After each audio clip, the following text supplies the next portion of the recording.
I've been really excited about Lionel Richie. It's the Vocal Minority Podcast. All night long. Yeah, I've been up all night. Yeah.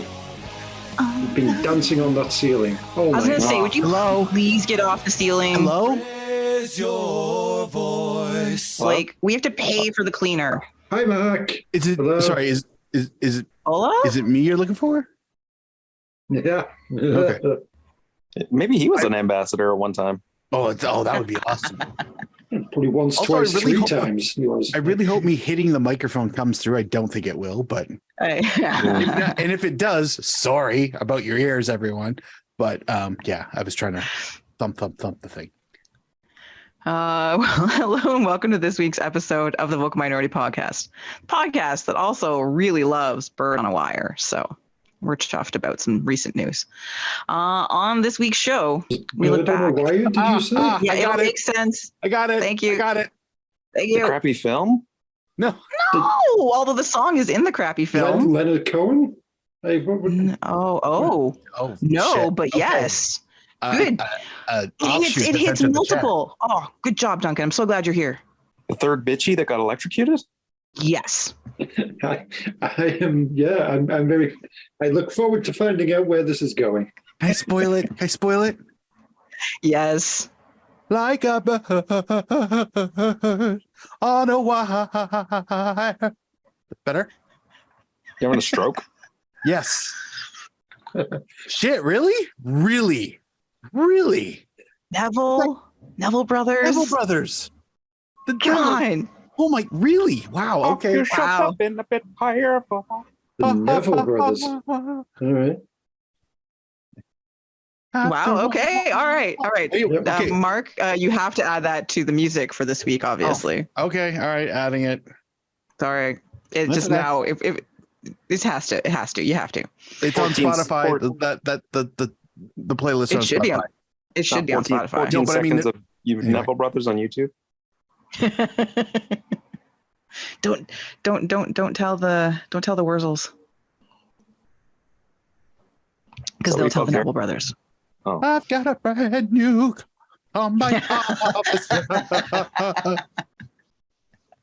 Okay. Yeah, but the Neville brothers are indeed a thing. They Yeah, are. They were massive. Were they? When? Yes. Oh, Wow. huge. Where? Late And I don't late 80s, early know. 90s, but they were more of a probably not like an R&B. They were R&B Fun like song. through the 70s, but like that Oh, yes. one song that like did all the crossover. It was everywhere. What And is Fly it, Like an Eagle, I recognize that, you know, Yep. none of the others. did Neville Brothers do? And I don't know much. Yes. Okay. Yes. But I think I love you. Yeah, Yep. well, I've Oh, heard that you go one as that well. far. Okay. Oh yeah. No, Massive, sure. Duncan. Massive. Yes. Oh, thanks for tuning in, everyone. Yeah. Boys. This has been This has been confusing musical the vi- references from the vocal minority. Yeah. This has been the music videos you used to skip through. I'd like to. I was pissed when like the Neville Brothers video came on. I was like, come on.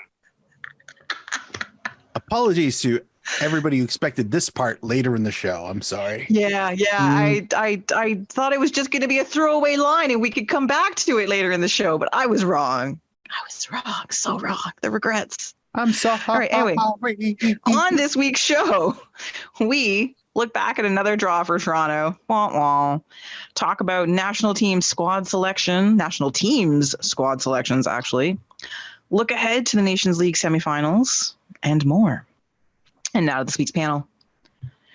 Super happy, like genuinely, he's so pleased that such a small club won the Champions League. It's Duncan Fletcher. Oh, it was heartwarming. It really was. Plucky. I Yeah. could feel how warm Yeah. your heart was all the Oh, way from yeah. Little Malta. Yeah. Yeah, absolutely. What a feel-good story that is. You just don't see that in sport Amazing. these days. You don't. I mean, there's a lot of things in sport. You think, all right, well, whatever. There's always sorts of things going on and everything. That every now and again, something like that will happen, and it's just like, yes, this is what it's all about. This is why we do this. Yeah. Yeah, heartwarming stuff. We did it, guys. Yeah. Yeah. I couldn't be happier for all those Man City fans out there, right? Oh, for everything you've gone through. I mean, oh, this is amazing. Oh, wow. He befriended yet another tiny person. Say hello to the very charming Mark Hinckley. Okay, so like toddler wrangler. Yeah, but yeah. Okay, so right, like that did not have to be the intro, but I did. Trying to get the little kid to do high fives and fist bumps, and then we were dueling because the little kid would go for a high five and I'd make a fist bump, and then so I'd go to match her with a high five and she'd go to fist bump, and it was straight like this was comedy pure. And then she'd throw in a thumbs up, and if you didn't do the thumbs up, she wouldn't do it. Oh my goodness! Oh no, it was complex, but that sounded like team celebrations from the 1950s NBA. Something like that. I would just probably like the late 80s, early 90s too, but it was good. It was good. And as for Kristin, she showed up at a match wearing the shirt of a team playing down the road that she didn't even fucking go to in the derby of her own name. She is your host. Well, Kristin my Knoll, ride was standing next to me. And now on to this week's show, Wear the Pacific Kit, Kristin. You know what? I actually put that in my own intro, so hold on. Well, I think I just did it, didn't I? Guys, did I not just do it?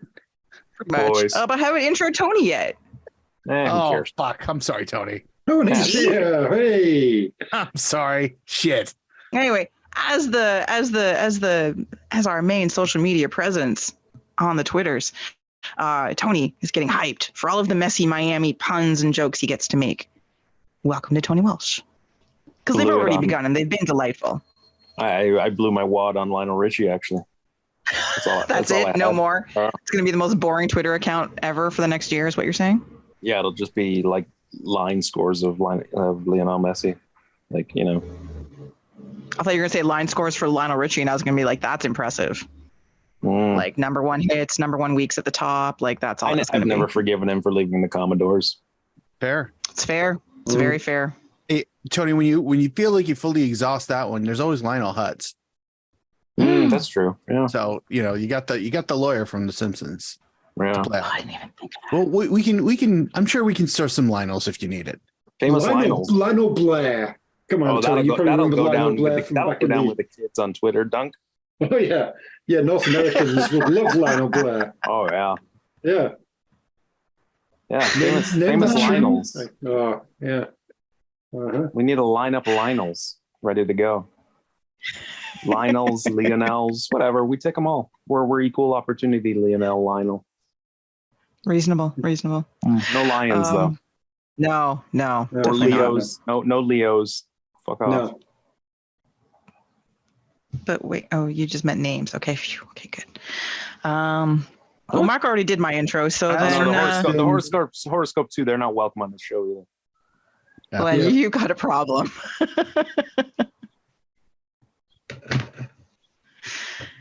Anyway, since Mark already did my intro, let's just go to our show. Boys. Sorry, out of order. My bad. All good. All right. Well, what's been happening? Confused. I mean, which game did you go to, and which kit were you wearing? I wore my Aquaman kit to the TFC match. You didn't wear it to like the Aquaman the actual game match in Hamilton. No, she wore Peterborough United to that one. Yeah. I actually don't have a posh kit, which is which is like, it makes me sad. I own no posh gear. They got a sweet pink one coming out this season. I know. I saw it. It's pretty. But I want the blue one from 2 seasons ago because classic ultimate chokers Peterborough United. Thanks, Duncan. You had to bring that up again. I realize I sort of did, but still. In everyone's face. Hashtag it was 4-0. Is that why their kit's pink? Oi. I mean, it should have been brown. No homage to bed shitting. Because they're like choking. You know, they've got a hue of pink from all that choking. I understand. I'm just saying.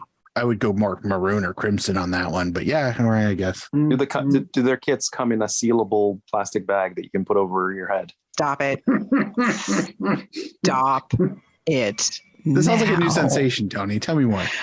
Jesus that's not- motherfucking Christ. I was trying very hard to get Look, I That's just the needed to Peterborough get the United. NXS joke. That's I'm the good. Peterborough before United one of them men- did. No, you didn't. No one needed to make that joke. That's in the men's belt section on the Peterborough United shop.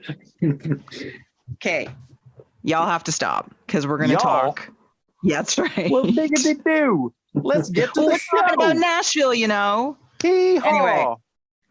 Let's actually talk about like the stuff we're here to talk about, which I'm talking about the Harem stuff to talk about. believe it or not is not everything you've heard for the first 20 minutes of our show, I swear. That is what I come to talk about, though. Yeah, I'm aware, and I'm just trying to like make you stop, and it's not working. Anyway, MLS is a drag. so TFC versus Nashville. A disappointing draw.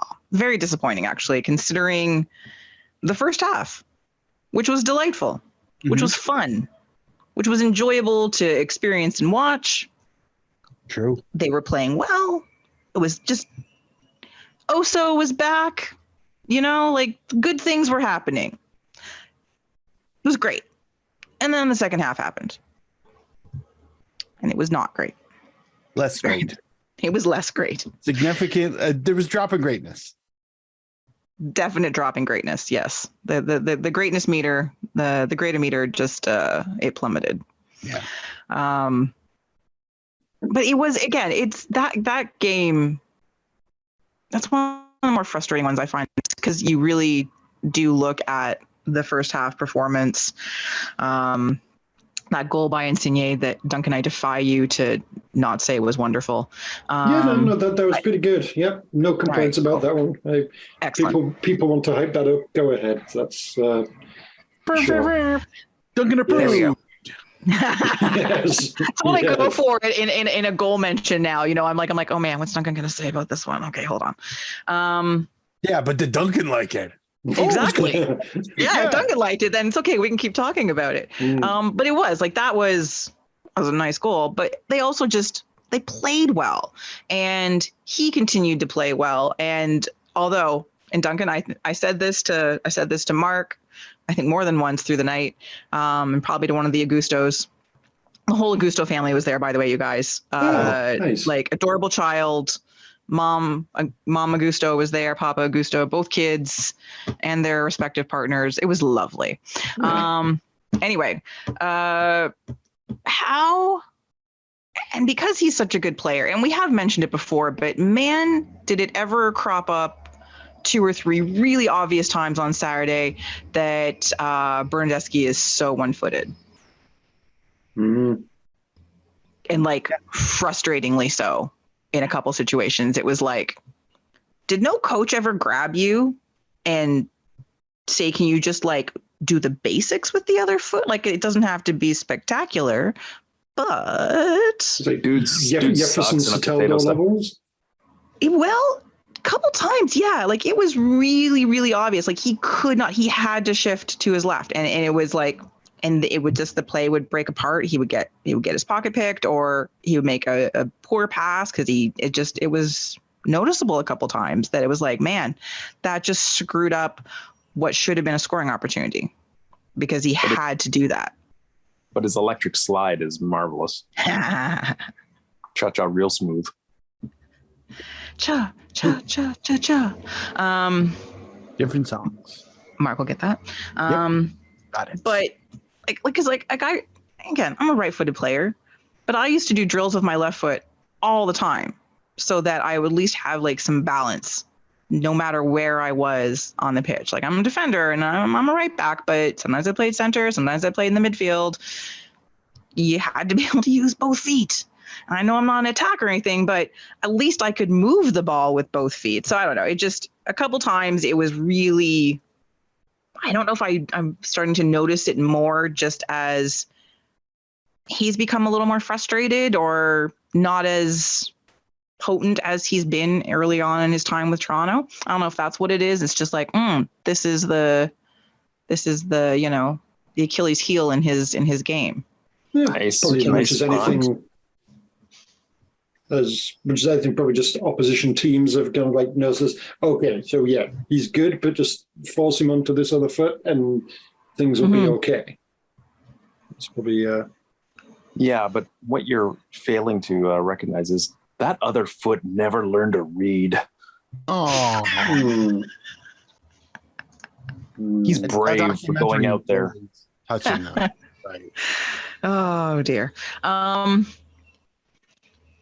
then of all the nights for Sean Johnson to make like have just a proper howler of a mistake, like that was not good. And he's had a couple, but again, he's been the reason Toronto's been in matches over and over again, right? Like again, we all agree, best signing they've made in a long time, fantastic get, great keeper kind of thing. And every keeper has one, like but that was just not and after that clearance off the line from it was just the whole sequence was so frustrating. Yeah, it was hard to. It wasn't even so much it was hard to watch. Like I kind of felt like they really took their foot off the gas, and it just kind of felt like I've seen this story before. I've seen this show before, where I don't even know. It's not even like they're cruising. They've just stopped. They ran out of gas, is what happened. Yeah, and like. Conceding the tying goal was, I don't want to say I was expecting it, but I wasn't surprised by it. No, I thought, to be fair though, I thought the gaff was Johnson being cut off his line and the clearance bailing him out. I'm like, oh shit, second life. So did I. There was one mistake, and then okay, good, everything's fine. Later, and then, oh fuck, yeah, the ball rolls in. I'm like, what the fuck happened? Yeah. Like I was still high-fiving. It wasn't even moving that fast. Yeah, I know. So, I mean, yeah, it's.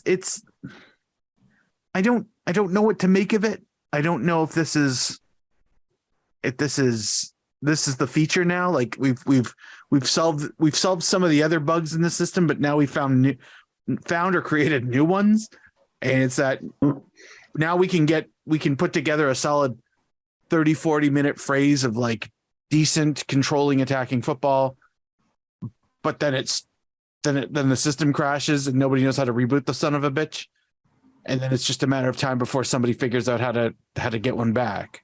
So it would like cliches aside, it was kind of a game of two halves. Like Nashville had nothing to offer in that first half, and they were basically given the invitation to come back into the game.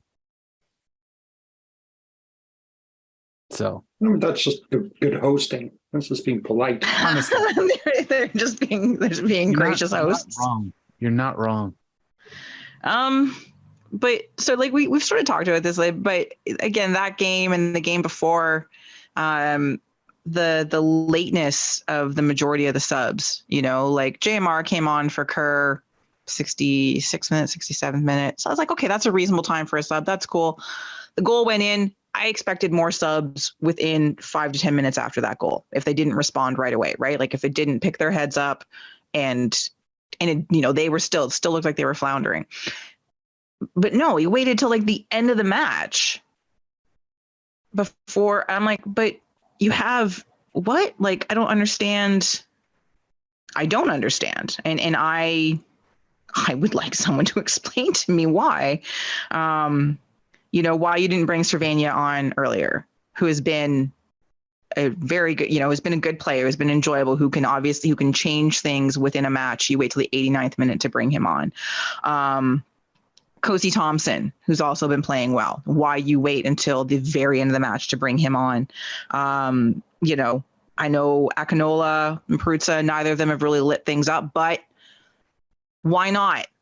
If you're going to bring someone on late, like bring on like your attacking midfield players to sort of spice things up a little bit, and then maybe throw on one of the attackers who desperately needs to prove themselves late in the match or whatever. I don't know. There were options on this bench, and like I don't think Osorio needed to play 90. Like it's nice that you're doing Herdman a solid by getting him whatever game fit for Thursday, but I don't know, thought that some of his choices were questionable. I really didn't care for the lack of movement from the substitute bench. I mean, I really like Osorio, the first maybe 30, 40 minutes, I'm like, he's doing really good, making meaningful contributions. But He started to drop. I didn't even notice he was on the pitch in the second half. I mean, that's also indicative of what I was kind of saying earlier. But like, especially from a guy who's just come back from a long layoff, leaving him out there for 80 minutes, I don't know if I'd do that even if they were winning 3-0. You know, or if they were winning 2-0. Like the scoreline shouldn't matter. It's just you put in a good shift. Let's take you off and don't worry about it. Like he's obviously gonna be the starter. I didn't see the necessity to keep him out. But by then the substitutes were a little too late. At least the beginning to move to make the motions to make change. And it was particularly strange as the tying goal was like in the 70th minute, and I don't know when the next substitution came in, but it was not like immediately after. Oh no, there was no more subs until like 20 minutes after the goal. It was at the very end. There was one sub, and then a minute later there was another sub, and then it was however many minutes of injury time, and then that was it. But they were right at the end of the second half. That's how he right to the very end. Yeah. And I was like, why? There is an opportunity, the energy level of this match. Yes. Mm-hmm. Oh, yeah. Agreed. Mm. For the record, Kristin, when you catch up and you hear all these yeahs, it's because your Wi-Fi was eating half of your response. Oh, yeah. But you're not. Whatever you said, you weren't wrong. Let's put it that way. Glad to hear it. You want to do that again? No, there's no point. It's fine. Yep. Stop it. I mean, I've had. I feel like Bob's not the quickest when it comes to making the substitutions. You know, immediate serious injuries notwithstanding. But I feel like it's always a little later than it should be. I almost wonder if that's like a club tradition, because I feel like Vanny was also like that too. It's like you should have taken these three guys off 15 minutes ago, but here they are still out there, and we've just conceded a second. So okay, good tactics, bro. You know,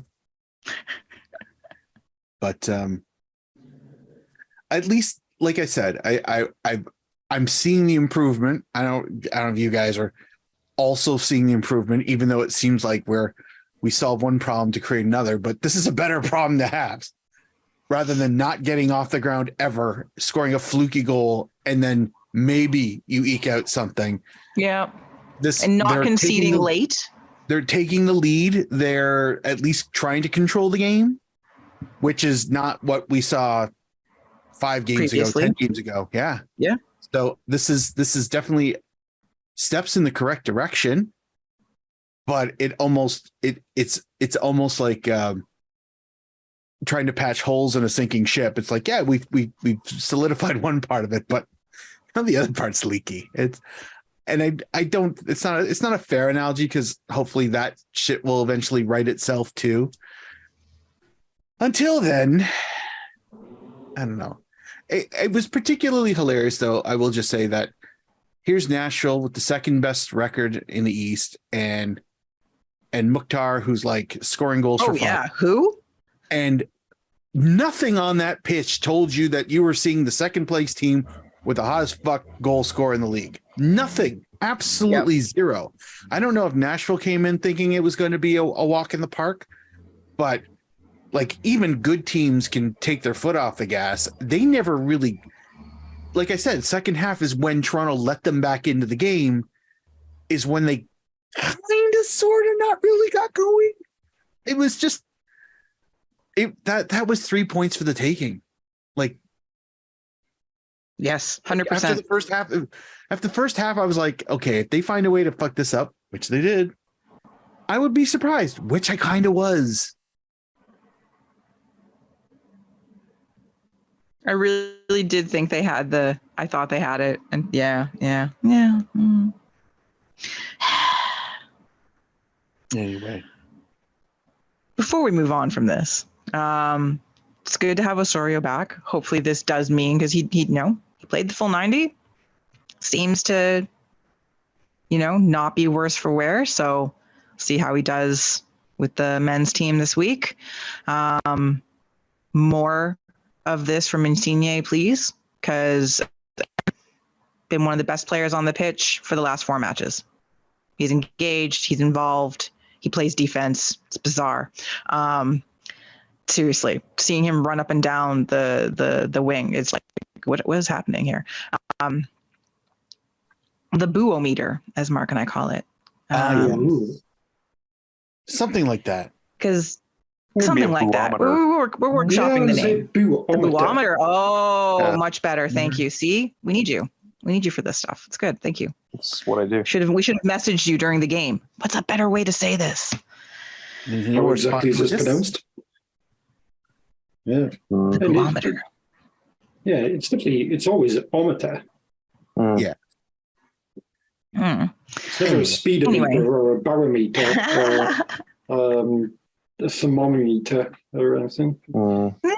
Ometer. Anyway, yeah. The booze for Bob have been. Booze for Bob. That sounds like a great charity. I've contributed booze to Bob. I've given my everyone's willing to contribute to booze for Bob. We have booze over Bradley. They were less. Yep. Yeah, agreed. I know what she's going to say. Damn it. Can't wait for it to catch up. But there were still something along those lines. There were still some, exactly. Okay. Oh, hey. Oh wow, that just came in nicely. Yeah, because it was what two home games ago. Yeah. Right after. This is when people had their well printed shirts for protests. Indeed, yes, the shirts. And where it sounded like it was, I would say 40 to 50% of the crowd right into the booing, maybe more, maybe a little more. It wasn't the whole stadium, but it was a lot. But there was a good portion. It was loud and lustful, yes. And last game, I would probably say it was about 20 to 30%. Still significant, but less. Noticeable, but not as overwhelming. If they had won on Saturday, I'd be curious to see what it would drop to. But again, the next home match isn't until Canada Day. It's on Canada Day. Do they play on Canada Day, don't they? They're Patriots. Yes. I imagine there'd have been all sorts of complaints if we didn't have a game scheduled on Canada Day. Tradition? I guess. Yeah. We're going to be a jet. Possibly, maybe 2. So we shall see. They still have, like, they're off this week because they took this as their bye week, which was smart. And then 2 matches the following week. Oh yeah, against the other 2 really good teams in the East. Amazing. And on the road. Awesome. It'll be so good. So yeah, I'm sure nothing bad will happen in those matches that will make people boo on Canada Day, assuming people aren't at the cottage or at the beach or whatever and actually go to the match. But we'll find out. Canada Day. I know. Who would do such a thing? TFC fans. All right. Let's move on from TFC. Give ourselves a little break to the CanPL. And folks, there's a new leader in town. Mwahaha. This part of the show. Love you, Mark. Yeah, well, you were there. Neither was I, but she definitely wasn't. Did it even happen? Hey, I didn't see you wearing anything supporting Hamilton at the match, like I'm not a nerd who would show up. Proudly sporting your TFC kit. No, not at all. Okay, and your first socks. off, 1, I only wear gray. 2, I didn't say what color the kit was. Yeah, come on, you Grace. Yeah. Also, I wasn't gonna. I don't do that. I don't do that. You don't So- wear a different club's kit to TFC matches? No, I've never seen you do that ever in my entire life. Yeah. Okay. Do we have to go Never into? but happened. They don't make shirts in my size. Do we have to do this? Are we doing this? We doing this? We doing this? You wear a I didn't say you teal had to wear a Hamilton shirt. aqua shirt to the game. Nobody wears aqua in the whole league. Well, that way I clearly wasn't cheering. I wasn't supporting another team within that. Unsupporters group. Mm-hmm. Kristin Knowles. Anyway, it's a great kit. name, I was happy to wear it. Pacific won. They're top of the league right now with a game in hand on the two teams below them. Oh, who's in second? I'm sorry, it's not Hamilton. It's It not is Hamilton. bizarrely the YU guys. What the Yeah. hell? You need to fuck up. I'm okay with that. I'm at peace with that. It's hilarious. I love it. It's great stuff. And then There's so Halifax won a game, you guys. They finally won. we're due. Their first game of the season. Halifax won 2-0 at home, catapulting themselves into sixth base. They're just one goal differential, 2 goal differential. They're just behind Winnipeg for that 5th spot. Listen, you don't go to a donair shop when it first opens. Get that You wait spit. till they The spit's got to get moving, and start cooking in its seasoned. juices. Yeah. You can't go wrong with a bit of spit in your donair. Oh yeah. True. That's true. That's what the sauce actually is. Yes. You want spit? Yeah. Yeah, because when you get it early, the mouth's pretty dry. But if you go late, they've developed. They've Yeah. really Mm-hmm. they've been hawking for a good couple hours. Yeah. God. Probably catch them just after they finished a smoke break and like, yeah. Oh, that's disgusting. Hawk and Lug. Remember when Hawk and Lug used to play for was it Calgary Flames? Calgary Flames.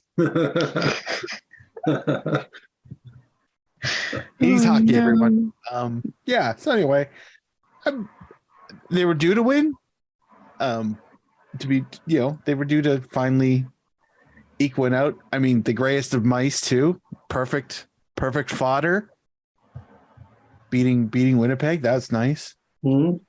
But I did catch the highlights of the Hamilton game, and what a dog shit goal! Like full marks to It's not a good goal. Oh full no, it's marks not. specific, but like there's like 2 or 3 literal moving parts that just none of them worked at all.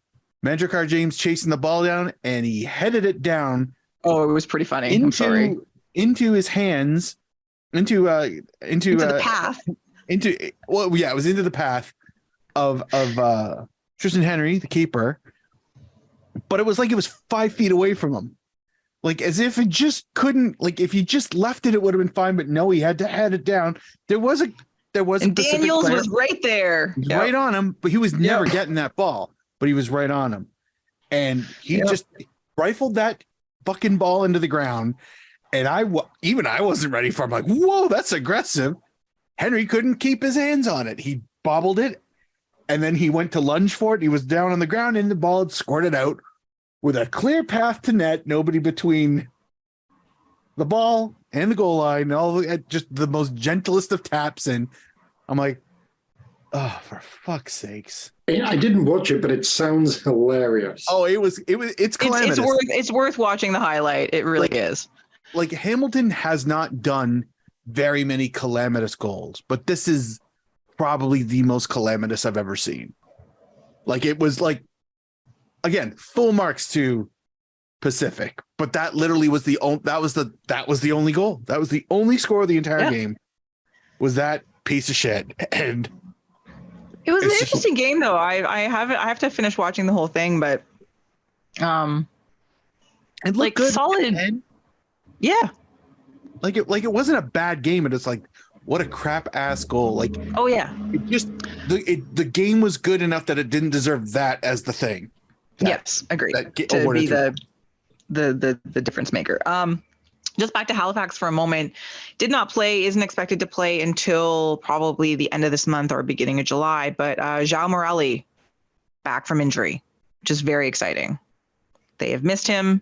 I think the league has missed him. Is he back from injury if he's not actually playing yet? Well, he's back with the squad and in training. Like he's like cleared for training, cleared to participate in everything now, which, he's been gone for a year? Almost a year? Yeah. Yeah, it's about right. He went down early last year. Yeah. So he's they're expected to so he's back in training. He's not necessarily back with the squad, but he's actually, doing stuff now. And that's a good step. And hasn't even been he's not been here. I think he's been rehabbing at home back in Brazil. So it's just good for them. And I think it's good for the league. He's a very fun player to watch and has scored some really fun goals. And if Halifax can start finding their feet and he gets back, and could be interesting second half of the season for them, right? So true. Let's hope so. Indeed. Has Halifax ever had an interesting second half of the season? I don't think they have. Does the bubble count? I was about to say, what about the bubble? I mean, there really wasn't a second half. It was just a whole thing. Yeah. 14 games. Peace out. Which was a surprisingly good tournament. It really, Bubble was better than it should have been. It worked. Yeah. The wobble. It really was good. Oh, the Winnipeg one? No, fuck that. That was no, I know, but the island one, the island one. Yes, the island games. The island games on. So good. One other thing to mention with the Campion weekend is current second place team, York United, with something that I think really impressed a lot of people, impressed us, and how they handled we've already talked about their whole their pride jersey, with really connecting to the village here in Toronto, with money going to the 519, with their launch for it. Like, they've been doing a lot of things really right around this conversation in terms of, highlighting pride, and then just being really inclusive with everything. And so their Pride Night was Friday night, and they won their match. And this was their official statement before the match, which we did retweet under the VMP Twitter. Thank you, Tony. York United is proud to celebrate Pride Night during tonight's home match by wearing our 2023 Pride jersey, a reflection of our organization's values. We acknowledge the right for any player to express their individual beliefs by choosing not to wear the jersey. They will not be included in tonight's roster. As a club, we remain committed to supporting the 2S LGBTQIA plus community, York United. And so 5 players, you can find them online if you want to find out who it is, were not included. And, they obviously weren't starters, and they weren't on the bench because they, regardless of beliefs, they couldn't be, because they wouldn't wear the jersey. You can't wear a different jersey from your teammates. That's not how this works. But I thought that this was a very good way of handling this. What do you guys think? Yeah, I like that idea of, it's not just, we're going to wear this in warm-ups. Isn't that special? Or is it, we got shoelaces. It's like, we're going to do this for the actual fucking game. Yeah. Yes. And then to actually, do that sort of next step of, okay, then you just don't play this game. It's like, all right, good for you guys. That is, yes, it's, there's a lot of things you can see there. It's just like, okay, well, this is just like a half-assed little marketing thing that, there's not really much going on with it, but they actually went with it there. So it's like, good for you, York. Agreed. I personally appreciated the fact that they didn't really hide too much as to, like, because let's be honest, I want to know this, and I really want to know this because it's like I have medium expectations of the people that I want to go and give money to watch play. Like, I know this wasn't a Forge initiative. This was a Yorkie initiative. But one of those players was a guy I really, really, really liked and wanted all the world for. Now I kind of don't as much. Like, now, it's just like, why, Yeah, Mo? it's disappointing. There, I said it. Why, Mo? Like, honestly, this is a conversation I had with Kristin in the stands while she was wearing a Pacific kit. And I said, York United does a thing where whoever scores a goal, you can get name and number printed on the back free for that week, which is fucking awesome. And I nearly pulled the trigger like a half a dozen times last season because it was between, should I get Babuli or should I get Di Rosario? Yeah, Dunk, that one's for you. Actually, it's for me, but it's less for you. Anyway, and it's like I never was sure like which one I should get because like there's two great players. Now I know. Thanks. I know exactly which one it is. I did also say to Kristin, is it funny enough to get the Pride kit with Babuli's name on the back? But I don't think it's that. Like, it's funny, but it's like not worth it. And that's really what it is. It's just not. Yeah, it's not. So, but yeah, I'm disappointed. Like, just like, come on.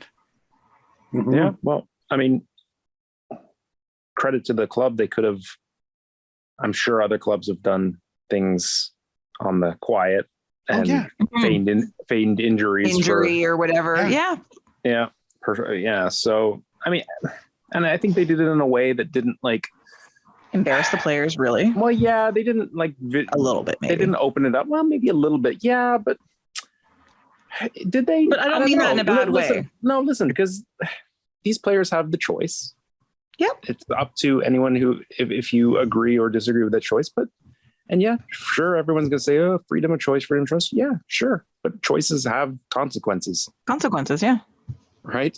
Like, if you or me or anyone listening does something at their employer that the employer doesn't, fall into their standards, then there's consequences. But I have the choice to make whatever decision, but I've got to accept what comes with that too. The whole issue has become so gross lately. Fueled by a new renaissance of hatred, and it's it's a shame what's going on, but that it's a much bigger issue than what we tackle on this show.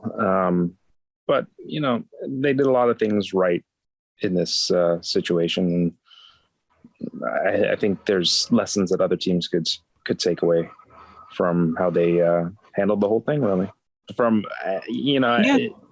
for me, the player thing is what it is. Listen, I don't know. They have to circle their own square in their own lives.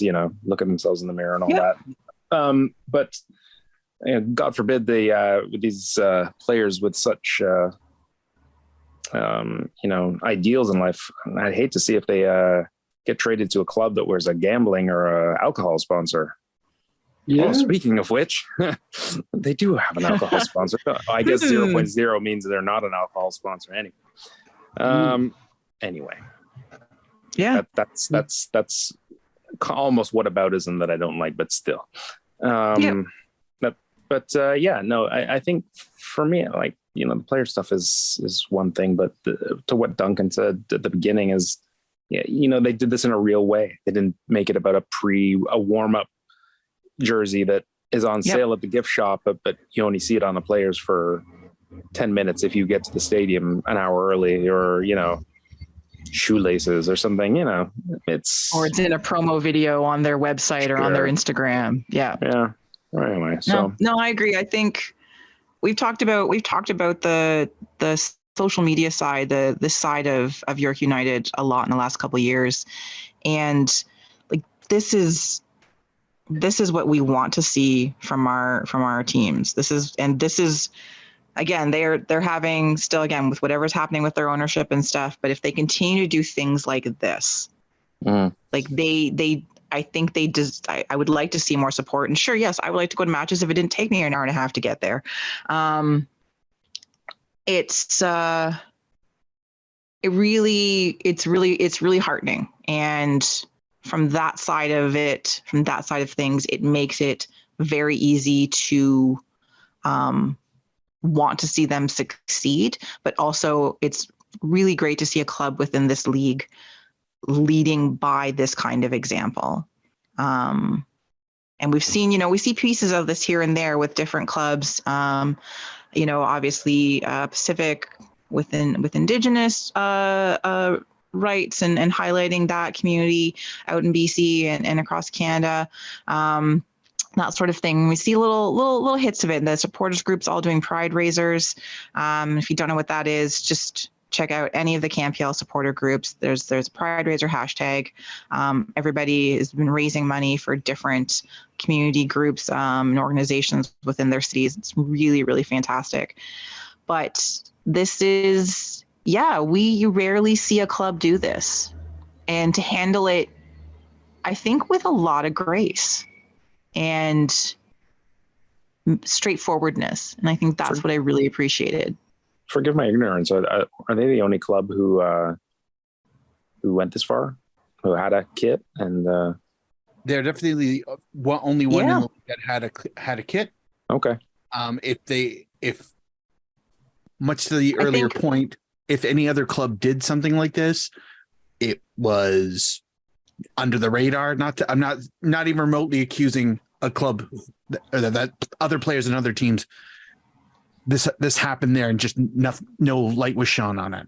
But certainly the only club that did the kit. Yeah, I know Hamilton, the match on the weekend, that was their Pride night, and I saw lots of great pictures and stuff from that.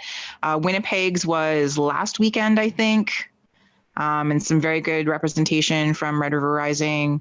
But a lot of there's certainly clubs are holding Pride nights, but York is the only one that has done something to this level, and they are to be commended for it.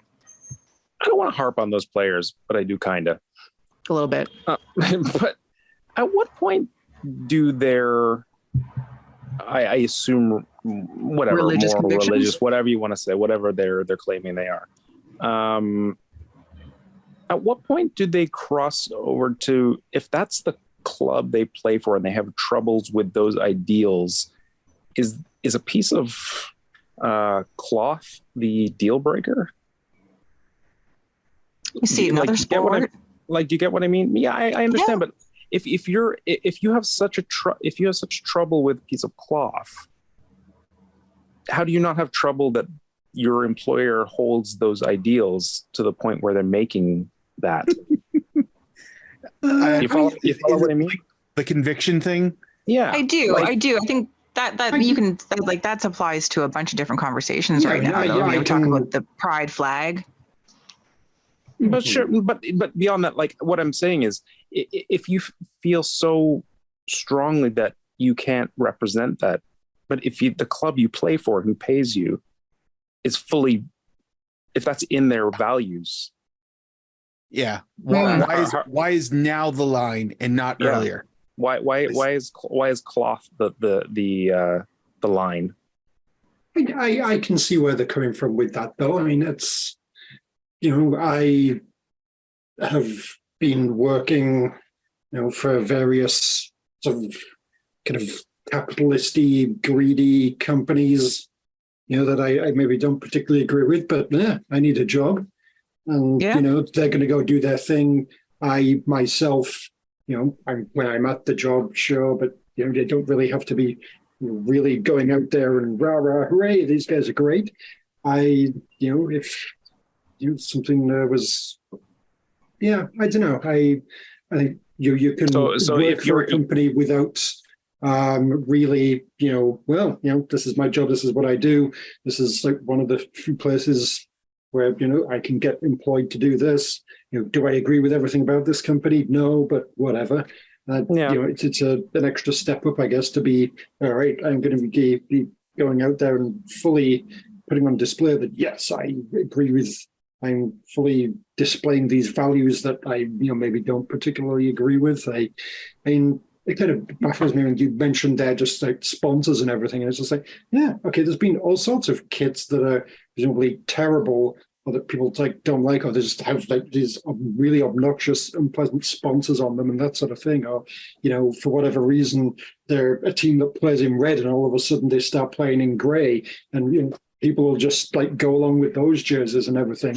But then it's like, this is the like, oh, well, no, we can't do this. That part of it kind of fascinates me, but well, I guess for the individual, it's just how strongly I guess they feel about their convictions. Yeah. If it's devastating enough to their morals to do that, then maybe playing for that club isn't something they should do. I will sort of, it's such a there's so much to this conversation. I will give sort of a personal example similar to Duncan's in that, like, I worked for chapters for a long time, right? And like not overly fond of the people that run the company, and that's whatever. Used to do lots of events, did a lot of events throughout my entire career with that company. And there was some offsites, and not going to talk about the author or the context, but there was an author whose offsite I refused to do because I think they are reprehensible. And I told my boss, I said, I'm sorry, I can't do this event. And I kept working for the company. I didn't do that event. Now, I also know that derailed my career for a while within the company, because you can just tell, what happens, if you work your management, what happens, you can feel the things around you.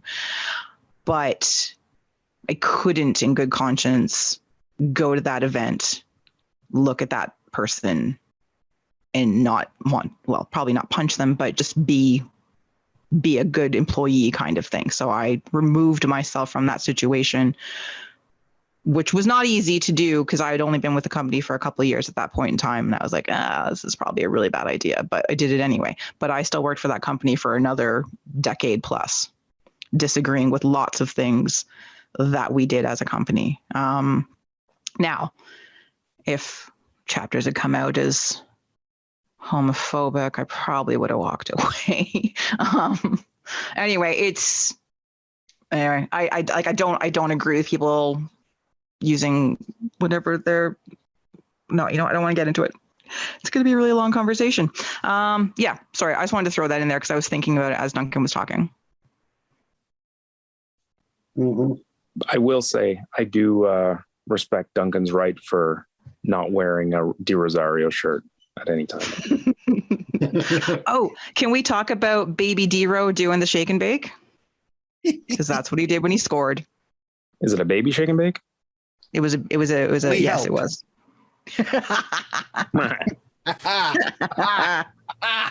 Oh my God, we are. I don't know. I know firmly that our demographic is somewhere between the late 30s and onward. But if there's anybody who's before this, man, this episode is lost. You got to say it with the accent, though, Mark. What, like, and I helped that? That's one? right. There we go. Yeah. No, I thought that was particularly funny. Well, not funny, but it's like there's a part of you that kind of wanted to see him do it, but also at the same time, be your own man. Get some other ridiculous dance. Do it backwards. Just do it backwards. That would be yours. The reverse shake and bake. Yeah, it's the first time I've seen him do it though. Like I don't know if it was just, I don't know why. It was just like, oh wait, that just happened. And you can see Dad, not in the stands, on the sideline because he's D-Ro and he gets to go where the fuck he wants. But he's basically a coach with York United right now. So yeah, that's what I was wondering. Is he actually like a coach and employed by them, or he's just there as his own? He's just there because he's D-Ro. Yeah. No, he's not involved with the club at all, as far as I know. He's an essence. You can't put him in a bottle. I guess you can put an essence in a bottle. Like, yeah, that's pretty much what they do with essences. Yeah, that's kind of kind of how you do it, I think. Fine, he's ethereal. Ooh. The ethereal D-Ro. He's like a fart. You can't really bottle it. Right? I've tried. Did it work? No. Mm. Not to That's the a really impact that I interesting hoped. subset for your OnlyFans page, Tony. I don't know. That is the majority of my OnlyFans page. Jarred farts. Yeah. Make a video of yourself fanning into the jar, send the jar to the fan in question. Yep. Wow, that's a business right there. Uh-huh. Mm-hmm. You laugh, but Germany's keeping me in luxury. But do they no, never mind. I don't want to ask this question. Let's just move on. That's a good idea. Jar. There's going to be a German word for that. Like farting jar. If I No. And it's one word. And it's one word. We're gonna move on. We're gonna move on. Okay, we'll move on. I'll make it the show title though. Okay. Fart jar. All right. So now we're gonna move on to the what we're talking about section, even though like the last 20 minutes we were obviously talking about something. Mostly this is about, God damn it. This is about the national teams. For the most part. And couple squad releases. The WNTXNT released their preparation camp. You know, like they're just sort of like, they've got some players coming back from injury, starting to figure things out. They've got a couple of friendlies before the World Cup starts in earnest. This is not the final squad as of yet, because obviously the World Cup is a month away. But interesting to see a couple players that, are still, I don't even know that they're fit. Like Desiree Scott being one of them. And I get she's a vet and really like Desi, but couple players not called, was it Bianca St. George and who was the other one who was sort of left out that seemed a little bit odd? And Priestman said, I want to like work these couple players back in, see, how they're doing and how they fit. So we still have time to like, move in some other people if they're not up to snuff. But in some cases, it makes seem like last time Melissa Tancredi got picked for a squad. Yeah. Yes. But most of the sort of the players you would expect to be there are, which is great again, because some have been just coming back from injury. Dan Rose, which is great to see. Quinn, who had been injured earlier in the season, but they seem to be in pretty decent form. Oil Rain having a good little stretch right now. And then Cincy, happy birthday, Cincy, day of recording. 40. Wow. 40. I know. Wow. Eternal. I didn't even realize it. I was like, she's how old? What? Are you sure? Why are we publicizing this? Happy birthday. Happy 33rd birthday. People have been let go for less. Let's not be this podcast, okay? There's nothing wrong with being in your 40s, Mark. Stop being ageist. Yeah, but I'm not playing it's professional incredible football. What she's doing at 40. I'm like, I'm a decade older than her, and I'm like, Jesus Christ, what the fuck have I done with my life? Right back. She's out here still playing high-level football. God damn it. Anyway. Anyway, so it's a good, like, it's, again, for the most part, it's the players you would expect. One player I actually do want to highlight is Jordan Heidema, who she's a player that, we've talked about a lot over the last 2-3 years, especially as she like languished overseas, getting 0 minutes, started to wonder if, what we saw of her as a youth player was that just, that was it, that was her level, and then she's done kind of thing. But she has been on absolute fire for the Reign their last several matches. I think she's got 4 goals in the league and like 6 goals in all competitions. She's just like, this is the player we've been sort of expecting and wanting. And we all know that The XNT desperately needs someone with scoring boots. And if Jordan Heidema has finally found them and can bring them with her to Australia, that would be really good. But also very exciting to see her performing at kind of an expected level. So that is really, really good news. And hopefully that just continues on. So yes, wonderful stuff. I'm trying to think. There's somebody, was it Viens? She's not released or something. Anyway, it's a good squad, mix of vets and some of the kids. I think that they've got... Yes, apparently Clarissa Larissi and Evelyn Viens were picked, but not released by their clubs.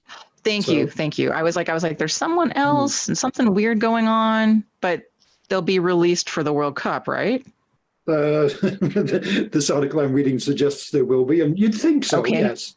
One would hope that your club is not going to be that kind of dick, you know? Yes, not released until the start of the official international window on 10th of July. Oh, they're being that kind. Gotcha. All right, fine.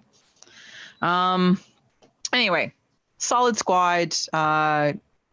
Kaylin Sheridan, of course, there, and again, seems to be fully healed. She's been playing. It's great. Very important that she is able to have, honestly, it's important that she's able to have a good injury-free tournament as she carries on being as she carries on being the number one keeper for the XNT. So anyway, we will talk more about them the closer to the World Cup we get, but curious to see how the injured players do during camp, see what the chatter is about them, and then see what they're doing with their respective clubs over the next few weeks. And we will touch base with that again. And now to the men, because they got a match this week. That's right. We're going to talk about that in a little bit, but it's Nations League time, people. I meant to do shit. This is where it looks like this is where all the eggs are going. This is the basket that Herdman and company have focused all of their attentions, because this is the experienced squad. This has all the big names, the ones you would expect to be part of, the first team Canadian Men's Choice, and they see this as their chance to get a trophy, to win some stuff. I guess I haven't heard for sure that they're gonna just sort of slough off the Gold Cup, but it's starting to seem that's more and more likely. Slough? Did you say slough? I did. Slough. You can slough? Yeah. Slough it off. That's perfectly cromulent turn of phrase. Thank you very much. Now you're making shit up again. Is that spelled the same way as slough? Yes. Then I've been to Slough. I think. But yes, I must it admit, is. And yes, that's correct English terminology. I know, sort of reading this 100%, I'm on board with what Kristin's saying. The pronunciation, I generally don't have a clue how that word should be pronounced in that particular context. Is it slough? It is. Okay. I generally don't know. Just when Tony said, but what? Don't know. How's that spelled? Slough? Slough. Like slough? Yes. Okay. It's cool. slough. Okay, cool. A situation characterized by lack of progress or activity. Thanks. Okay. I don't know how to pronounce it, but yeah, I mean, it should say it right there. One of those words. Is it just Slough? Slough. Mm. That's what the good people at Google say. Slough. Yeah. Anyway, but it's, the whole OUGH thing in English can be anything. Hang in slough. Whoa. Thank We're you. hanging slough. Anyway, so I don't see why they can't go for both. I feel like the Gold Cup should be just as winnable as this thing, and I would imagine the Gold Cup's more prestigious than this thing, isn't it? you would think so, but I think CONCACAF is trying to make this more prestigious, I believe. So, are there suggestions out there that we'll get the big guys here for this, and then treat the Gold Cup as just a way to cap tie, half of the TFC team? That's been suggested in several. Yeah, I've seen that talked about a lot, that they're gonna carry a much younger, less experienced squad to the Gold Cup. That this is the tournament. This fucking go for both of them. This is your fucking chance now. Seriously, this is the time. I know. I agree with you, Duncan. I was very irritated when people were like, "Oh no, it's just Nations League, and then they're gonna care about the Gold Cup, but they're not gonna really care." And I'm like, why the fuck not? Yeah. If you're a month and a half apart. If you're going to pick one, pick the Gold Cup, not this. I mean, I guess it's maybe a bit easier because anyone who's playing in Europe and what have you, all right, they're just coming right at the end of the season, so they're still fit and everything. I mean, are they going to be able to wind up Atiba Hutchinson in a month from now when he hasn't been playing for a while and get him working? Maybe not. So I guess there's some kind of logic to it in a way, I guess. But yeah.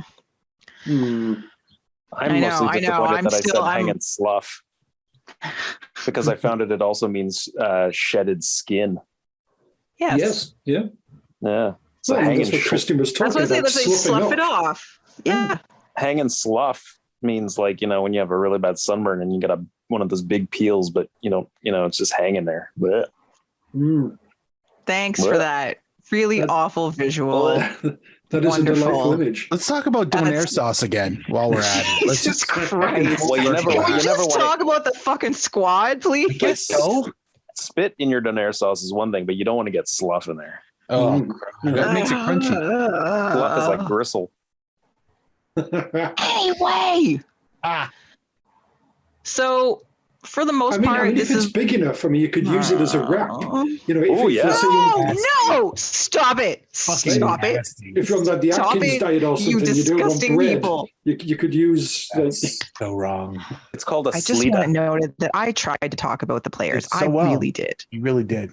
But you started with the word slough for no reason, just to show off. It wasn't to show off. It's in my vocabulary. I'm sorry. I read things. You were being ultra crepidient. Jesus Christ. So with the squad, it's pretty much what you would expect. But there has been an unfortunate injury, which sees Derek Cornelius missing out, which is too bad because he's a bit mercurial, but they're better. I find they're better when he plays, although thank goodness Scott Kennedy seems to be healed. So that makes me feel much better. So in his place, we've got, and I know nothing about this player. This kid from Montreal plays for Colorado, Moisey Bombito. He is replacing Derek Cornelius. It's a pretty great name. Yep. Little bomb. Player to watch. Yep. So, I don't know how he's been playing for Colorado. He was also injured though earlier on in the season. So apparently he has recovered since they have called him up for this. He's had a couple of starts. Seems to be solid player from what little I've had a chance to read. So hopefully, he takes advantage of his 2-game opportunity here. And hopefully Derek Cornelius heals quickly. Hamstring injury, I believe it is. So like to see him come back, for the Gold Cup. Hamstrong. Hamstrong, that's right. Man, we really got to make some more of those. But yeah, you've got Alistair Johnston, who is obviously having a great year. So wonderful to see him back. Richie Larea, who has, been standout player for Toronto. Atiba, is this his last? Don't know. I think this is his last summer. What? Oh, as an actual player, yes, I imagine he'll live. I thought you were a warlock for a second. You'd hope he'd be able to keep going for the Gold Cup as well. Yes, but depends on. I thought you meant earthly. No. I as just you mean, were. is this the last time we see Atiba as a national team player? Like, is it this tournament? Is it the Gold Cup? I would hope Gold knows? Cup. I would hope Gold Cup too, but I mean, like just for the whole, like it's Symmetry. the last big tournament, and he's on still on summer holiday. Yeah, I concur. Yeah, I mean, he's not going to keep going until 2026. So this is clearly this and the Gold Cup will be his last hurrah. Yeah. And, Look, I've been told that you can still be quite productive in your 40s, Duncan. And it's a very good point. I don't want to rule it out. Nah, it's a slough to death. Right. Who wants to be sloughed that way? But it's. You guys are so wild. I mean, at this point, it's kind of like if he's got a couple years left in him, let him enjoy his club football. Like, which is usually what happens. You retire from international and then continue on. Yeah. So, I mean, if that's what's in the cards, so be it. He'll look good in a Ford shirt in 2 years. So there we go. I still have hopes for him to come to TFC. It'll never happen, but I still have that vague hope. Junior Toilet back from injury is nice. Retirement league? Yes. Yes. We'll talk about that more in a minute. Ismail Kone, it's nice. He's been having a decent. He's had some nice things happening. And it's like, again, the players you expect to be here are here. Jonathan Osorio back from injury. Sweet Dane St. Clair, obviously Borean. Tom McGill. I do not know enough. I feel like we talked about him a while back, and we were all like, "Yes, right. He is a keeper. Yeah, plays for the Seagulls." Him. Oh, that guy. Yeah, that guy. Exactly. I was like, who is that again? Oh, right, him. So, but no, this is very strong squad, and Kyle Larin and Jonathan David and Alfonso Davies and all those players. So like, they should. Well, we'll talk about it in a little bit, see how they do against Panama. But good, strong squad. Now, the probably really almost the bigger news around the men's team right now was the announcement of some additions to John Herdman's coaching staff the other day. And this raised some eyebrows. Concerned. You don't have to tease it. Mark's saying it through the opener. Yeah. So Phil Neville, late of Miami Vice FC, and Richard Shaw, Watford, right? Watford? Apparently, yeah. Jaws? But sure. Oh no, that's Robert Shaw. Never mind. It's Robert Shaw, yes. Have joined the coaching staff, part of the technical staff. So, be focused on specific technical things. Richard Shaw, most people are kind of like, sure, guess, defender guy. Yeah, why not? They'll work as positional and unit coaches with the aim of helping us win our first trophy in over 2 decades. But it's the Phil Neville of it all that has position your unit coach. Unit coaches. Oh yeah. He's going to help to the left. Coaches. Yeah. Okay, tuck it better. Oh no! How do you expect to win the Gold Cup with that thing flopping about? This is a choice, and a curious one at that. I think the good thing is that he's just a member of the coaching staff and is not the coach. Member. Oh man, I wasn't even trying to go there. Jesus Christ. You are all freaking 8 years old tonight. I swear. Tonight. Yeah, that's a good point, Duncan. That's a very good point. I'm just gonna. To be fair to Phil Neville, he got a team to the semi-finals of the Women's World Cup. John Herdman ever do that? Don't think so. This is true. I'm just surprised we could even get Phil Neville. I mean, it's unfortunate that Miami had to make some space for Messi, so we had had to get him out the door. So I guess we, We're what a benefactors. Yeah. Oh, just stars have aligned. We're gonna win everything now. A decade ago, we wouldn't have been able to get Neville. So, let's look at folks. Yes.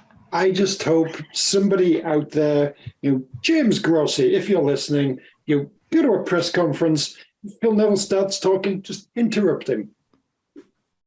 And starts talking, interrupt him again. Just keep interrupting him. Just poke that bear. Yeah, let's find out how this turns out. John Molinaro, somebody, come on. Neil Davidson, come on. Interrupt this guy. That's not a Neil Davidson move, unfortunately. That's I can see Molinaro doing that. Sure, why not? Anyway, it's just weird. I think the other less comical side of all of this is, if you go back to the current issues and ongoing issues with the CSA and player, negotiations with the two national teams and stuff like that, and there's been questions about, money for camps and for preparations and things like that. How much are they paying Phil Neville and Richard Shaw for this? Are they doing it out of the goodness of their hearts? Oh, maybe they're doing it out of the goodness of their hearts. Probably, yeah. Or maybe is he just gonna after this he's just gonna go jump and help Bev. He's gonna be the assistant to his former assistant. Give Bev a hand with the XNT. Nev and Bev. It's a classic Nev and team. Bev. There we go. That was an act, wasn't it?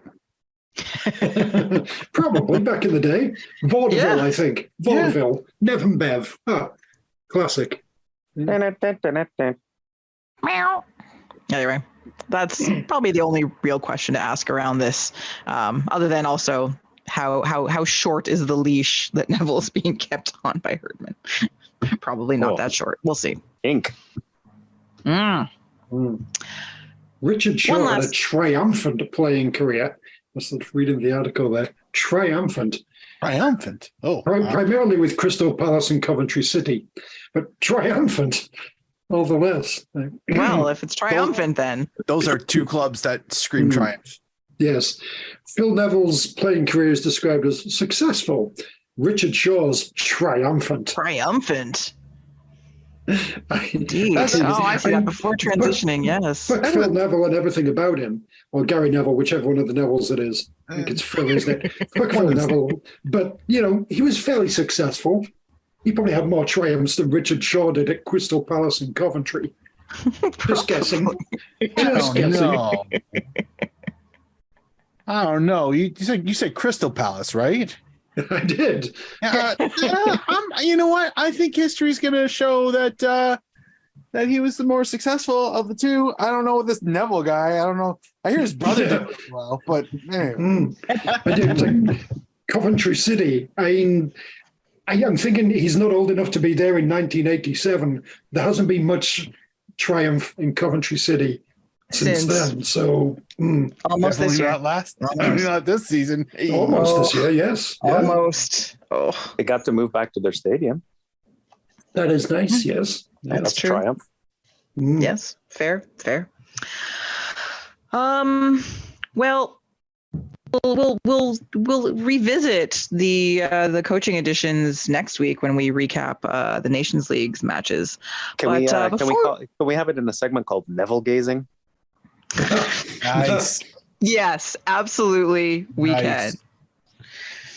But before we move on, we do have one other thing to discuss that's not national team related, MLS related, World Soccer.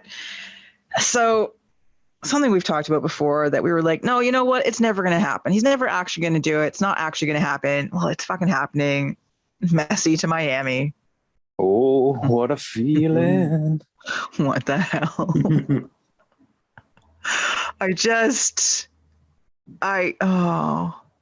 it makes me kind of sad that it's happening. I'm just like, no, just no. But it is. I don't know if it's that it's going, no, it would be almost no, it would be anything. No. Would you be sadder? I guess he's not going to Saudi. What? I don't know what was you were speaking in tongues. Yeah, you're breaking up. So It is you back? better than him going to Saudi Arabia. Yes. Agreed. Oh, okay, But it yes. it seems a little, this is what you're doing, Messi. Okay. Hey, you do you, enjoy your life. You've earned it, what have you. yeah. And I'm sure whatever deal he's getting here will make him incredibly rich in maybe some kind of behind the scenes kind of ways with Apple and Adidas, rather than specifically through Miami. Miami, haven't they already got some kind of like sanctions for breaking exactly. signing rules? And we're going to, all right, well, I guess we'll just that's the completely other rewrite thing. the rule book so you can do that. So, Yeah, I didn't think they would be able to, considering the trouble they got into. And I was like, oh, everything's all better now, because of course it is, because it's messy. And the league will rip up 12,000 cocktail napkins and write 100 new rules to make this okay. mhm. Not the first time. I'm just curious what kind of a cut rate franchise he's going to get for the 39th team when he decides to hang it up, and he's licking his lips at going, Omaha fucking Nebraska. Let's do it. I love this precedent that to attract the biggest stars, you have to give them a team, because it's fantastic. Yeah. I mean, he's going to get a team in Mississippi, and I feel like I read in the small print of the contract and everything that the state actually has to legally change its name to Mississippi, and he gets the team. I got there about 5 seconds before you hit the punchline. Yeah. Well done. It was a little too obvious, really, but hey ho. But he'll end up with something. I mean, obviously, sort of Beckham came over and you get to do a franchise and everything, and now all of a sudden, he's got Miami and now he's got Messi. So I'm sure Messi will get his in the end and bring over Mbappe, who then gets a franchise. Perfect. Yeah, don't That's give how up this hope, works. Des Moines. It's coming. It's coming home. So he's going to be here like during the summer transfer window. Oh my God. Anyway, won't be in Toronto this season, but presumably next season. So my question, Presume. I guess mostly for Mark and myself, currently being the only season seat holders on the podcast, but if you did still have tickets, if you still had your own tickets for Toronto FC, how much are you / would you sell your ticket to the Miami match next season? Probably to cover the cost of the rest of my season ticket. Right? Like that's kind of what I'm thinking. I will. And if anybody wants to even come at me, feel free. Oh yeah, try. Because I would like to know what it's like to either A, be so financially secure that you can afford this opportunity to pass you by, or are just so dumb that you really don't like free football for the rest of the season. I will absolutely 100% sell those tickets to some donkey who's willing to overpay to sit in my seats for one game. I wish it was an actual donkey. Not even questionable. Maybe it will be. I've done it in the past. I'm going to do it again, and I will do it in the future. Set your watch to it. How much? Whatever the market bears, honestly. I'm just going to wait to see when the tickets go up that everybody's trying to flip them for $200 a piece, and I'm going to sneak right in for $185, and boom. I don't care about the market. I just want to pay. Bargain. I just hope this ends up when Andrea Pirlo or Steven Gerrard or many of the other times where David Beckham. There's plenty of when oh God, when the Italians first showed up. Mm-hmm. Oh yeah! My God! How high can I jack my tickets up? Absolutely. I sold the first 3 or 4 games that they played, or 4 of the 5. I sold them. I easily made 75% of my season's tickets for this season off of those 4 games. I don't care. They weren't making the playoffs, or at least they were threatening it, but they never got better. But like, yeah, take my regular season tickets. I'll be there in the playoffs. Thank you. Like, I don't. It's fine. It's fine. It's fine. So yeah, I'm looking forward to it. Most to the number of people who are going to come up to me when it's about to happen, and they're going to like, "Can I get tickets for this?" I'm like, "Yeah, of course." I'm going to overpay for them, and then they're going to do the usual, "Oh, I should have got season's tickets." Like, yeah, I guess so, but you weren't thinking that far ahead because you just wanted to see Messi once. I mean, really, what are I don't know what our seats cost for new people in the South End, but yeah, that's true. Actually, I have no idea. Like, honestly, do More some math, than guys. what- If you think it's $400, if you think going to see Messi's worth $400 guaranteed, get season's tickets because you're going to get 17 free games. Like, look at it that way. Yep. Go to 2 of them. Don't matter. Yep. There you go. You're sorted. You're Your sorted. Messi. Be mercenary about it. This is your time. Yeah. Don't think too hard. Just do. Mm-hmm. Yoda said that, right? Yeah. Messi's all about chasing the money. So don't you be sort of shy about chasing the money based on Messi, because Good point, Duncan. he would applaud your capitalist spirit. Absolutely. Yeah. Embrace your inner Messi. Sell out. But hope maybe pay TFC your taxes. I hope TFC makes him wear like a tradition. Yes. I hope TFC makes him wear a traditional like Canadian robe over his shirt when he's in Plaid like robe. like an HBC blanket or something. Yep. It is tradition. Make him drink a Canadian pint of maple syrup. Ooh, nice. Yeah, there we go. On this jeans and the denim jacket. Yeah. And now the hat. Mm-hmm. We had boots made especially for you. Mm. That'd be fine. Yeah, I pledge my support. I pledge my support to the first Canadian club who makes a Canadian tuxedo kit. Mm. Oh, you mean the denim? Yeah, Oh, the denim one. Oh, yeah.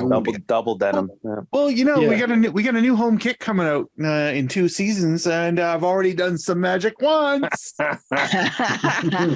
So let me make a phone call. And it's not, yeah, not just Come denim on, you colored. denims. Yeah, not just denim colored, but actually denim, Mark. Oh, I got no control over Actually that. denim. Yeah, Mm. good breathable, stretchy, Good breathable hard denim. yeah. Non-chafing. It'll be We're fine. gonna be the only team that has hydration breaks, no matter what fucking game. Who doesn't like a man in sweaty denim? Oh no. Come on, you Okay. Wranglers.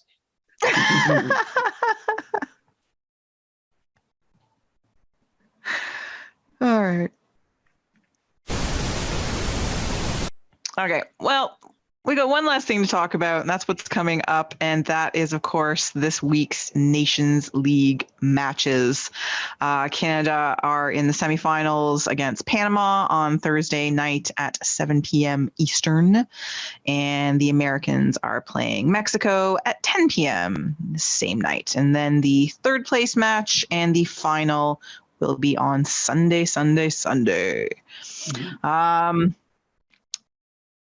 Recent record against Panama, Canada, they are all tied up 2-2-2. So Panama beat Canada, obviously, in that last match. Yeah, no one cared about that one. No one cared. Exactly. Yeah. That was like a non-caring match. But the one before that, which was a caring match. There was a lot of caring in that match. There was, yes. 4-1, yes. There was lots of caring. That was a very caring match. All sorts of feistiness at the end of the game and everything. Oh my God. That was great. Delightful.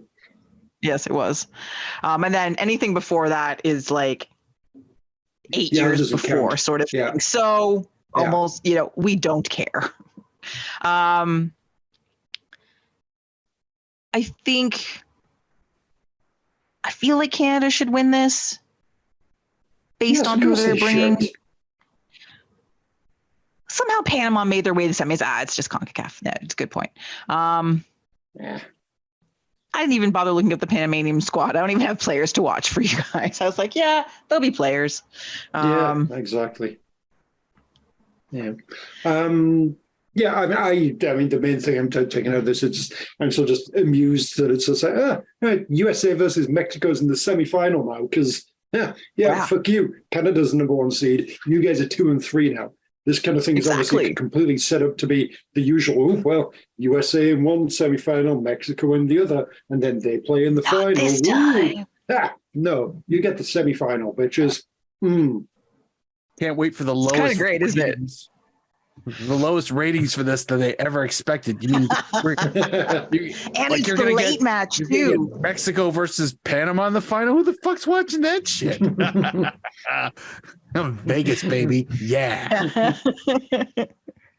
All right. Well then, so Thursday night for both semifinal matches, finals on Sunday. There are Voyageurs traveling to Vegas for this.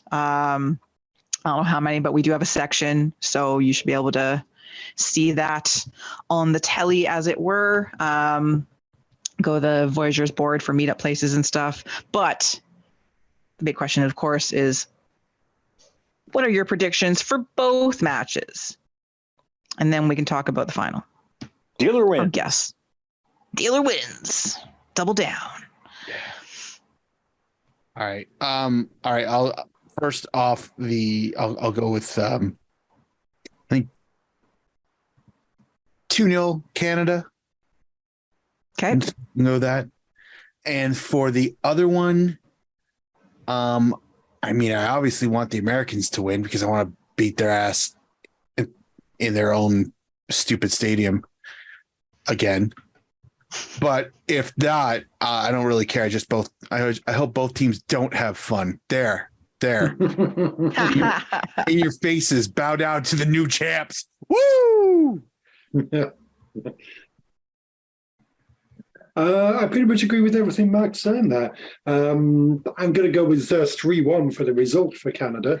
That was mine as well. I think go with, let's have Mexico and US be a fucking miserable thing full of like time wasting and pretend injuries, real injuries, and violence and like unpleasantness, and both teams finish with 8 players, and just let's have it be an entertaining shit show of a game, and then we get to the final, which I think we're talking later on. Anyway, Mexico will win. That's my all the things that Duncan just said. That's exactly, yes, I'm completely 100% on board and in agreement. Like building blocks. Building off of each other. Yes. Tony? I'll go with a very tight 2-1 extra time win for Canada. Okay. A real nail biter. I'm gonna go with Mexico as well. I think the next couple of matches for Mexico will be a false dawn, or are Mexico back? Ooh, I like it. They won't be, but they'll seem like they are. All right, well then let's move to the final then. Who cares about the third place match because Canada won't be in it. All right, so assuming it is Canada versus Mexico, Canada triumphs. Canada triumphs. Sure, why the fuck not? Wow. Jesus No, Christ. it'll be one no Mexico. They'll score fairly early, and then it'll just be a game full of time wasting and awfulness. Time wasting and pretend injuries and real injuries and like lots of red cards and all that sort of nonsense. And it'll end up a frustrating 1-0 defeat. Mexico, all glory to Mexico. Yes. Wow. That took a turn. So Agreed. maybe we kind of go at it again for the Gold Cup and bring all the veterans back for the Gold Cup and everything and blah blah blah.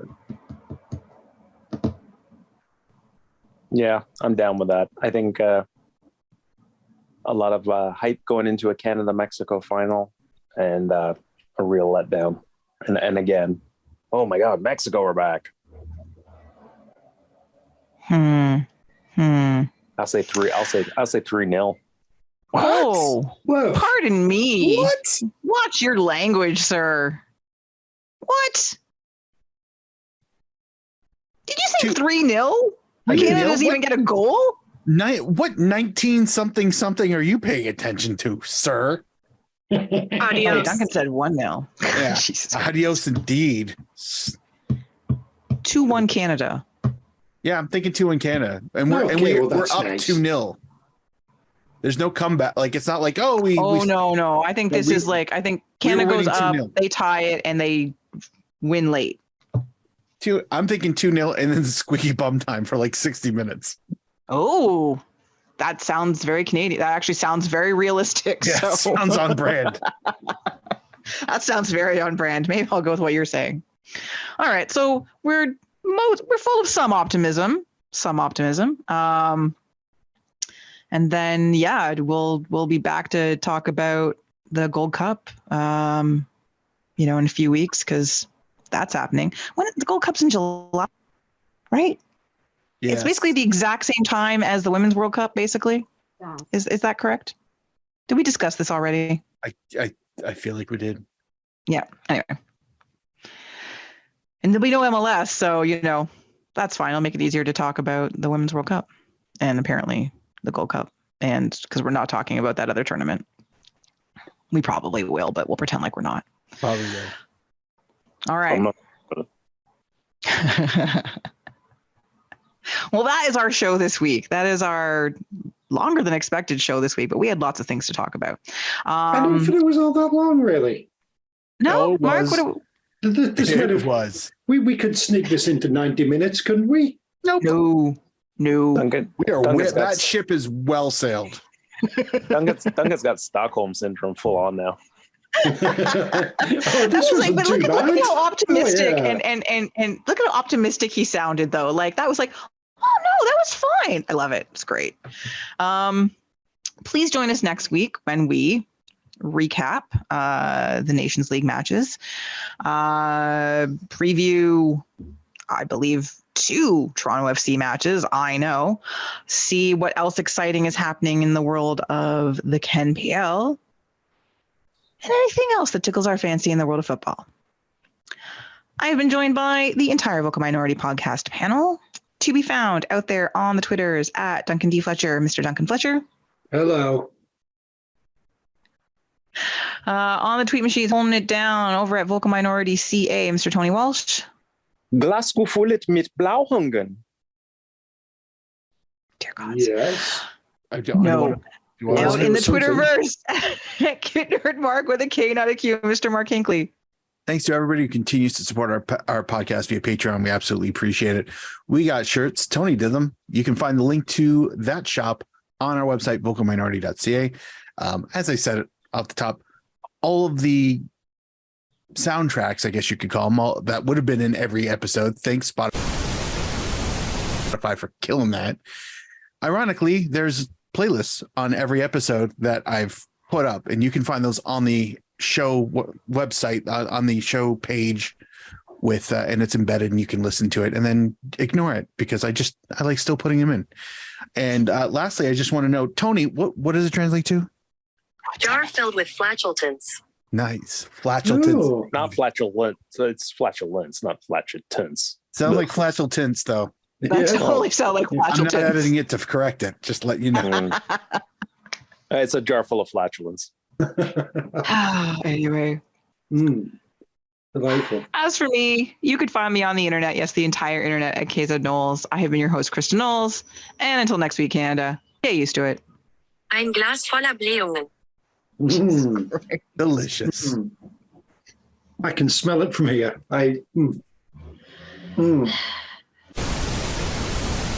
The word Voller's in it, like Rudy. Oh. Stop it. That seems like it'd be more of a Donaire spit kind of thing. That's true. Very good. Full circle. Yes. Comedy.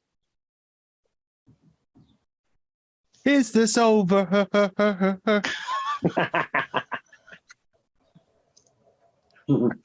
And I don't know much, but I know Jesus I'm Christ. hungry.